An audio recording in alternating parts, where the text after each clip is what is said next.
오늘 우리에게 주시는 하나님의 말씀은 사무엘상 6장 13절에서 21절까지 말씀입니다. 13절 벳세메스 사람들이 골짜기에서 밀을 베다가 눈을 들어 괴를 보고 그 본 것을 기뻐하더니 수레가 벳세메스 사람 여호수아의 발 큰 돌 있는 곳에 이르러 선지라. 무리가 수레에 나무를 패고 그 암소들을 번제물로 여호와께 드리고 레위인은 여호와의 궤와 그 궤와 함께 있는 금 보물 담긴 상자를 내려다가 큰 돌 위에 두매 그날에 벳세메스 사람들이 여호와께 번제와 다른 제사를 드리니라.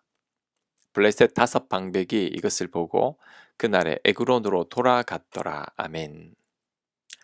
다시 언약궤가 이스라엘 진영으로 돌아왔습니다. 벳세메스 사람들이 궤를 보고 기뻐하며 수레 나무를 장작으로 끌고 온 소를 제물로 사용해서 번제와 다른 제사를 드립니다. 그 모습을 보고 언약궤가 어떻게 되는지를 지켜보던 블레셋 다섯 방백들이 다시 블레셋으로 돌아갔습니다. 아마도 블레셋의 다섯 방백들은 깨달았을 겁니다.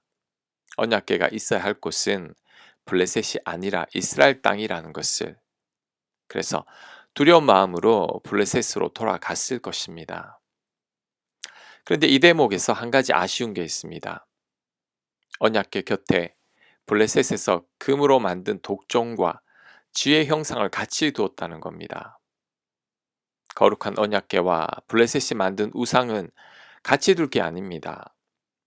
하지만 이에 대한 지식이 없으니 그냥 같이 두는 거죠. 그래서 하나님을 아는 지식이 필요합니다. 선지자 호세아가 힘써 여호와를 알자고 했는데 우리는 하나님을 잘 알아야 합니다. 그리스도인들 가운데는 하나님을 잘못 믿고 있는 분들이 꽤 많습니다. 하나님을 잘못 오해하는 분들도 많습니다. 우리들이 모두가 한 하나님을 믿고 있는데 가만히 살펴보면 각자가 각자의 하나님을 믿고 있는 것 같습니다. 어떤 분은 사랑의 하나님, 어떤 분은 엄하신 하나님, 어떤 분은 잔인한 하나님, 어떤 분은 조건적인 사랑을 주는 하나님으로 믿고 있습니다. 이렇게 되는 이유는 하나님을 아직 잘 몰라서 그렇습니다. 잘못된 지식으로 하나님을 믿고 있기 때문이죠.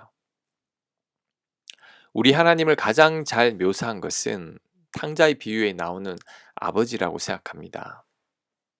아들이 원하는 것을 강압적으로 막지 않으시고 다 들어주시는 아버지. 재산을 허비해도 나무라지 않으시는 아버지. 다시 돌아왔을 때 변함없이 사랑하시고 용서하시는 아버지십니다. 이런 아버지가 바로 우리 하나님이시죠. 우리는 탕자의 아버지와 같으신 하나님을 기억해야 합니다.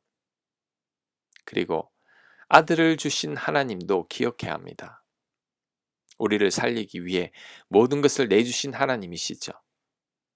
그만큼 우리를 사랑하시기 때문입니다. 그리고 예수님의 십자가를 기억해야 합니다. 나를 사랑하사 나를 위해 나 대신 죽으신 사랑이죠. 나를 죽음과 맞바꾸셨습니다. 그만큼 나를 사랑하시는 예수님이시죠. 이런 예수님과 하나님이 우리의 참 주님이십니다. 우리는 이것만 기억해야 합니다. 잘못된 지식들은 다 버리고 사랑이신 하나님과 예수님만을 기억해야 합니다. 17절 블레셋 사람이 여호와께 속건 제물로 드린 금 독종은 이러하니 아스돗을 위하여 하나요? 가사를 위하여 하나요? 아스클론을 위하여 하나요? 가드를 위하여 하나요? 에그론을 위하여 하나이며 드린 바 금 쥐들은 견고한 성읍에서부터 시골의 마을에까지 그리고 사람들이 여호와의 궤를 놓은 큰 돌에 이르기까지 다섯 방백들에게 속한 블레셋 사람들의 모든 성읍들의 수대로였더라. 그 돌은 벳세메스 사람 여호수아의 밭에 오늘까지 있더라. 아멘. 여호수아 밭에 있는 돌의 기원에 관한 설명입니다. 이 돌의 기원은 언약궤와 블레셋 사람들이 금으로 만든 형상을 둔 자리라고 말합니다. 이렇게 기록한 이유는 블레셋이 언약궤를 빼앗아 갔지만 결국 다시 돌아왔다는 것을 각인시켜 주는 거죠. 역사적 사실이라는 것을 강조하는 겁니다. 자, 19절. 벳세메스 사람들이 여호와의 궤를 들여다본 까닭에 그들을 치사 5만 70명을 죽이신지라. 여호와께서 백성을 쳐서 크게 살육하셨으므로 백성이 슬피 울었더라. 벳세메스 사람들이 이르되 이 거룩하신 하나님 여호와 앞에 누가 능히 서리요? 그를 우리에게서 누구에게로 올라가시게 할까 하고 전령들을 기랏 여아림 주민에게 보내어 이르되 블레셋 사람들이 여호와의 궤를 도로 가져왔으니 너희는 내려와서 그것을 너희에게로 옮겨 가라. 아멘. 벳세메스 사람들이 언약궤가 돌아와서 기뻐했지만 그 기쁨은 잠깐이었죠. 왜냐하면 벳세메스 사람들이 언약궤를 열고 그 안을 들여다봤기 때문입니다. 근데 이것은 심각한 죄이고 교만입니다. 왜냐하면 언약궤를 들여다볼 수 있는 사람은 이 세상에 존재하지 않기 때문이죠. 민수기 4장 19절 이하는 이렇게 말씀합니다. 그들이 지성물에 접근할 때에 그들의 생명을 보존하고 죽지 않게 하기 위하여 이같이 하라. 그들은 잠시라도 들어가서 성소를 보지 말라. 그들이 죽으리라. 민수기에는 성소의 지성물을 보는 자는 죽을 것이라고 했습니다. 그런데 벳세메스 사람들은 감히 언약궤를 열고 내부를 들여다본 거죠. 그래서 5만 70명이 죽었다고 합니다. 그런데 여기서 5만이 성경에 보면 갈호로 되어 있죠. 어떤 사본에는 5만으로 되어 있고 어떤 사본에는 그냥 70명으로 되어 있습니다. 그런데 학자들은 70명으로 보는 경우가 더 많습니다. 제 생각에도 언약궤를 5만 명이나 한꺼번에 볼 수 없으니까 70명이 더 맞을 것 같습니다. 그런데 벳세메스 사람들이 감히 언약궤를 열고 들여다볼 생각을 했다는 것이 참으로 놀랍습니다. 이것은 교만과 경솔함이죠. 거룩하신 하나님을 경홀히 여기는 겁니다. 심지어 이방인인 블레셋 사람들도 이렇게 하지 않았습니다. 그런데 이스라엘 백성들이 이런 행동을 한 거죠. 결국 벳세메스 사람들은 하나님의 언약궤가 자신들에게 죽음을 가져왔다고 다른 곳으로 옮기려 합니다. 기랏 여아림 주민들에게 하나님의 언약궤를 가져가라고 합니다. 결국 하나님의 언약궤는 기랏 여아림으로 옮겨가게 되었죠. 이 대목에서 우리에게 주는 교훈이 하나 있습니다. 하나님이 부담스럽게 느껴지는 것은 나의 잘못 때문입니다. 하나님이 부담스러운 것은 하나님 잘못이 아니라 나의 잘못입니다.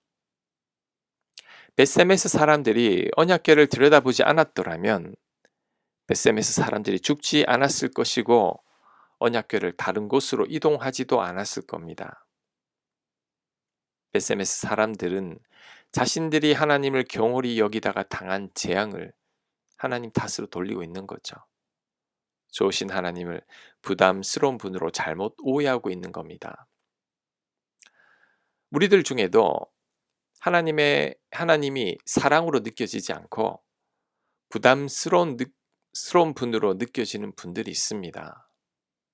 그 원인은 하나님 탓이 아니라 내 탓입니다. 내가 하나님 앞에 떳떳하지 않은 거죠. 내가 하나님 앞에 지은 죄가 있는 겁니다. 그러니 하나님 앞에 고개를 들 수 없는 겁니다. 가인은 동생 아벨을 죽인 후에 아벨을 찾는 하나님께 화를 냅니다. 자신이 동생을 지키는 자냐고 대들기까지 하죠. 도둑이 제발 저린다고 괜히 하나님께 화풀이 하는 겁니다. 지금 나에게 하나님이 어떤 분인지를 생각해 봐야 합니다. 우리 하나님은 마냥 좋으신 분이어야 합니다. 나를 너무나 사랑하시는 분이어야 합니다. 나를 사랑하사 아들을 주신 하나님의 사랑이 나에게 물밀듯 밀려와야 합니다. 그것이 하나님의 참 모습입니다. 하지만 하나님이 부담스럽다면, 하나님이 나를 남들만큼 사랑하시지 않는 것처럼 느껴진다면, 사사건건이 나의 삶에 간섭하는 것처럼 생각된다면, 하나님이 무섭고 엄한 분처럼 느껴진다면, 하나님이 멀게 느껴진다면, 지금 내가 하나님과 온전한 관계 속에 있지 않은 겁니다. 내가 베세메스 사람들처럼 하나님께 떳떳하지 않은 거죠. 그래서 좋으신 하나님을 멀리하고 싶어지는 겁니다. 하나님을 피하고 싶은 거죠. 내 안에 모시기 싫은 겁니다. 베세메스 사람들을 통해 나와 하나님과의 관계를 다시 한번 더 점검해 봐야 합니다. 베세메스 사람들은 블레셋 사람들처럼 복의 근원이신 하나님을 못 알아보고 멀리 보내려 갔죠. 이것은 하나님 잘못이 아니라 베세메스 사람들의 잘못입니다. 우리는 하나님이 부담스럽게 느끼시면 안 됩니다.